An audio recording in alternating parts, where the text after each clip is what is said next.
ഓടിക്കൊണ്ടിരിക്കുന്ന വാഹനങ്ങളിൽ വെച്ച് പുസ്തകങ്ങൾ വായിക്കരുതെന്ന് പറയുന്ന കേട്ടിട്ടുണ്ടോ? അതായത് അങ്ങനെ വായിച്ചാൽ നമ്മുടെ കണ്ണിന് കേടുണ്ടാവും, കാഴ്ച ശക്തി കുറയും എന്നൊക്കെ പറയുന്ന കേട്ടിട്ടില്ലേ? എന്നാൽ ഇതിൽ സത്യാവസ്ഥയുണ്ടോ എന്ന് നിങ്ങൾ ചിന്തിച്ചിട്ടുണ്ടോ? ഇത്തരത്തിൽ ഓടിക്കൊണ്ടിരിക്കുന്ന വാഹനങ്ങളിൽ നിന്ന് പുസ്തകങ്ങൾ വായിച്ചെന്ന് പറഞ്ഞ് കണ്ണിന് ഒരു തരത്തിലുള്ള കേടോ അല്ലെങ്കിൽ കാഴ്ച കുറവോ ഉണ്ടാകത്തില്ല.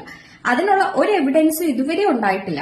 പക്ഷേ ഓടിക്കൊണ്ടിരിക്കുന്ന വാഹനങ്ങളിൽ നിന്ന് പുസ്തകം വായിക്കുകയോ അല്ലെങ്കിൽ ഫോൺ നോക്കുകയൊക്കെ ചെയ്യുമ്പോൾ ചിലർക്ക് തലവേദന, ഛർദി, ഓക്കാനം പോലുള്ള പ്രശ്നങ്ങളുണ്ടാവും. അതിന് മെയിൻ ആയിട്ടുള്ള കാരണം എന്ന് പറയുന്നത് വാഹനങ്ങളിൽ നിന്ന് യാത്ര ചെയ്യുന്ന സമയത്ത് നമ്മുടെ തലച്ചോറ് വിചാരിക്കും, ഓക്കെ നമ്മൾ ചലനത്തിലാണ്, നമ്മളിപ്പോ ഒരു സ്ഥലത്തേക്ക് പൊക്കോണ്ടിരിക്കുകയാണ്, നമ്മുടെ തലച്ചോറ് വിചാരിക്കും. പക്ഷെ ആ സമയം നമ്മൾ ഫോണിൽ നോക്കി അല്ലെങ്കിൽ എന്തെങ്കിലും പുസ്തകം നോക്കി വായിക്കുമ്പോൾ അവിടെ ആ ഒരു കൺഫ്യൂഷൻ വരും. ഇപ്പോ നമ്മൾ യാത്ര ചെയ്യുകയാണോ അതോ ഒരു സ്ഥലത്ത് റെസ്റ്റ് ചെയ്യുകയാണോ എന്നൊരു കൺഫ്യൂഷൻ വരും. ആ ഒരു സമയത്ത് ആ ഒരു പ്രശ്നം ഉണ്ടാകുന്ന ആ ഒരു ഓക്കാനം, ക്ഷീണം, അതുപോലെ തന്നെ മോഷൻ സിക്നസ് ഒക്കെ ഉണ്ടാവുന്നത്. പുസ്തകങ്ങളൊക്കെ വായിക്കുന്ന അതിന്റെ ആ കുഞ്ഞു കുഞ്ഞു അക്ഷരങ്ങളായിരിക്കും. അതുപോലെ ഒത്തിരിയൊക്കെ വായിക്കുന്ന സമയങ്ങളിൽ നമ്മുടെ കണ്ണിന് സ്ട്രെയിൻ ഉണ്ടാവും.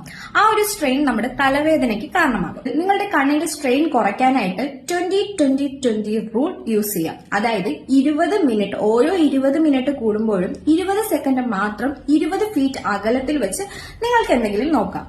ഈ ഒരു വീഡിയോയെ കുറിച്ചുള്ള അഭിപ്രായം കമന്റ് ചെയ്യുക. അതുപോലെ ഇത്തരത്തിലുള്ള വീഡിയോസിന് വേണ്ടി ഫോളോ ചെയ്യുക, ലൈക്ക് ചെയ്യുക.